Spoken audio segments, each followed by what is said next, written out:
defense, well, that's true. If you can keep the puck the entire game, you're likely not to put the puck in your own net.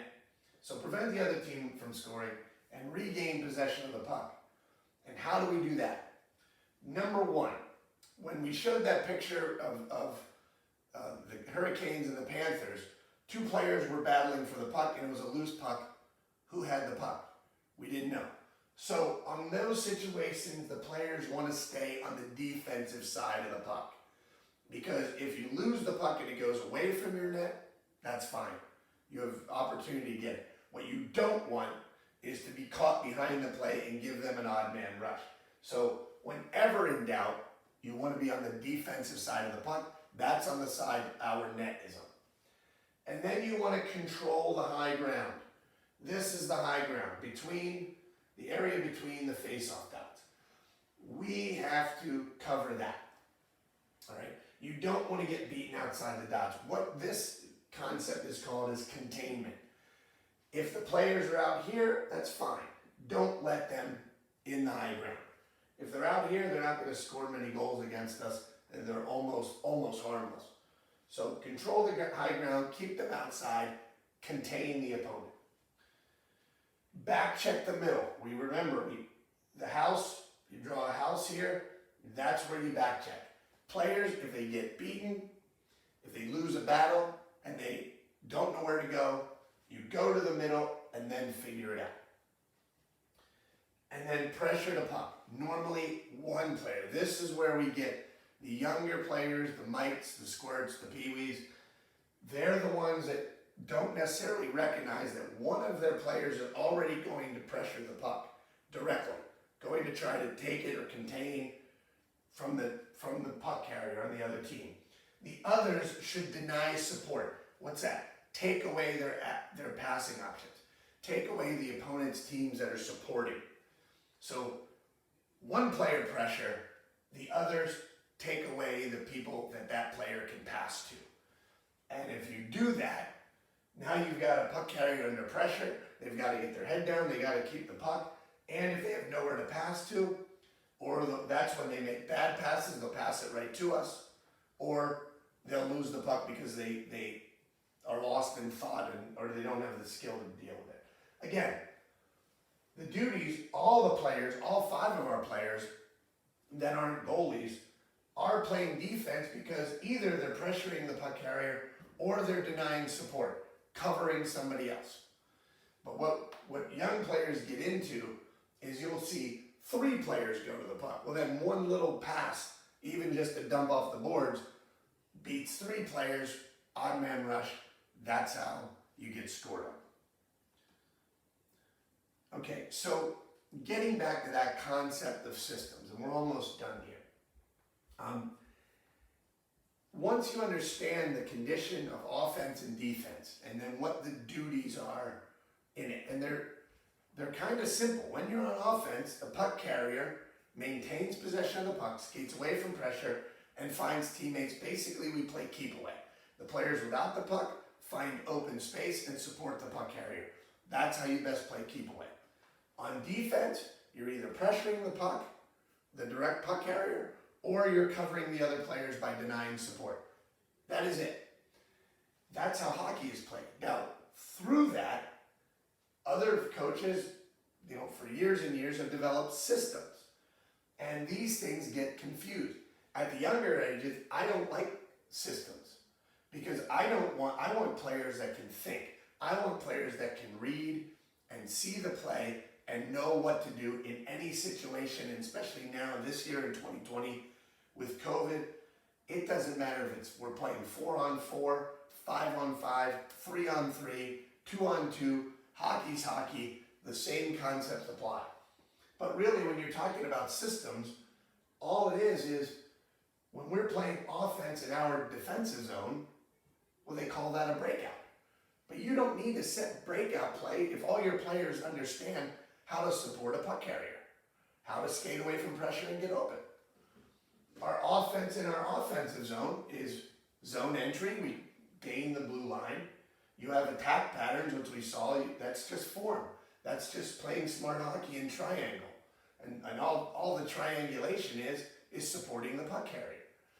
And then you have cycling, where they're coming up, but they're under pressure, and they pass to somebody. Again, all that is supporting the puck carrier. It's a fancy name for supporting the puck carrier in the corner. That's all cycling is. And then defense. Your defense in the offensive zone is called the forecheck. You saw that player from the Golden Knights, Marchessault, just attacking the puck carrier, just going after him. That's a forecheck. That's an aggressive forecheck. But all that is playing defense in the offensive zone. You don't have the puck. Trying to get it back. Defense in the neutral zone is, again, back checking or the neutral zone forecheck. You know, some in the neutral zone, that's kind of like a trap. What they used to call the trap with the New Jersey Devils. And then finally, the defensive zone is back checking and defensive zone coverage. So all these systems have a name, but you don't even have to do that in younger hockey. I'd say 12 and under, even 14 and under. You don't need it if you teach the kids how to play hockey. And then it gets to, how do we do that?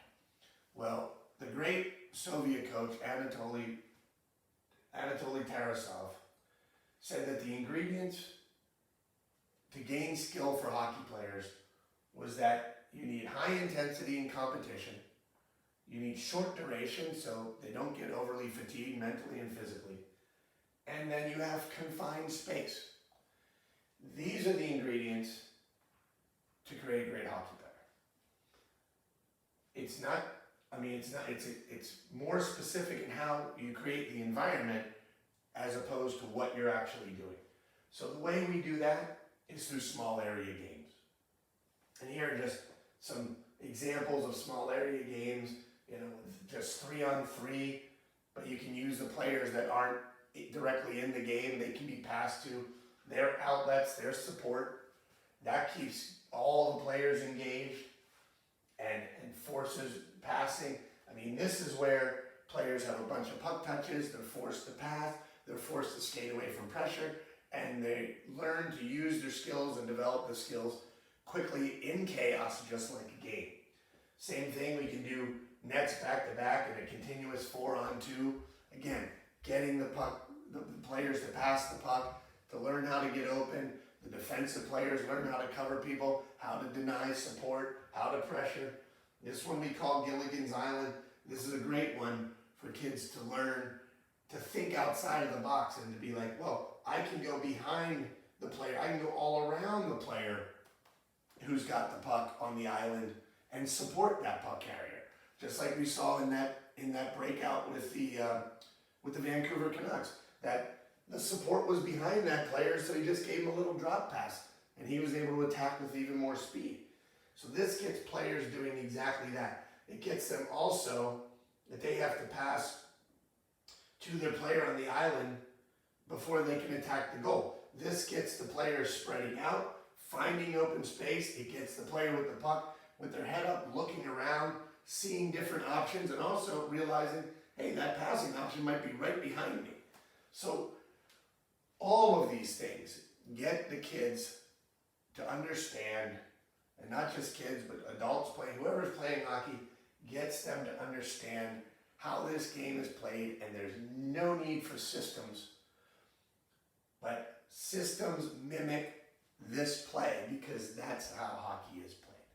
So I hope that's a better understanding of hockey, how the principles of hockey and how we teach the kids to navigate chaos, and that is by putting them in chaos. And eventually they see the same patterns in their brain and they end up recognizing things. What they also do is they also then recognize the skills that they need for this game.